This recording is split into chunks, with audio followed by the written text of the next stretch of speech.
Well, we moved to Wichita from southern Florida, and my parents envisioned this idyllic, quiet Midwestern town, and one of the first things we learned when we moved there was that we lived in a neighborhood that was literally being stalked by a serial killer. It was definitely a wake-up call for me as an 8-year-old to find out that that kind of evil existed. Dennis Rader was a vicious killer who led a double life. To most, Rader appeared to be a family man and a pillar of his community. He was a Boy Scout leader and an active member of his church. He also murdered 10 people, including 2 children.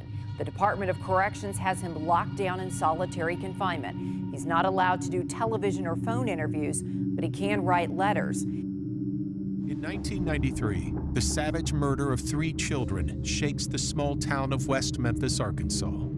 The following year, 3 teenagers are convicted for these horrific crimes, sending shockwaves throughout the country.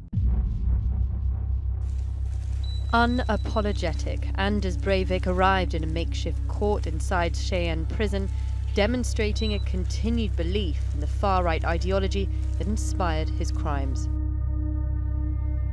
She was raised in the infamous Children of God cult, now known as the Family International.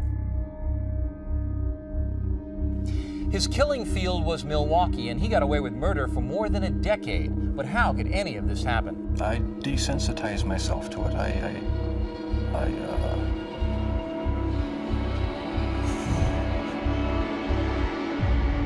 Not because I was angry with them, not because I hated them, but because I wanted to keep them with me. Znaš šta? Jedva sam dočekao. Ne znam što da reći, ja sam uzbuđena sada. Sada idemo hardcore. Tako je. Užas, katastrofa. Upravo sam sad mislio i grozno je. To ide svugdje. Grozno. Imamo masu toga za proć. Da. On je spoiler alert ubio masu ljudi. Spoiler alert. Baš masu. Neko sranje ekstravagantno se mora desiti. No pressure. Ja sam ti, je? Ja sam Filip. Hvala vam. Stvarno hvala.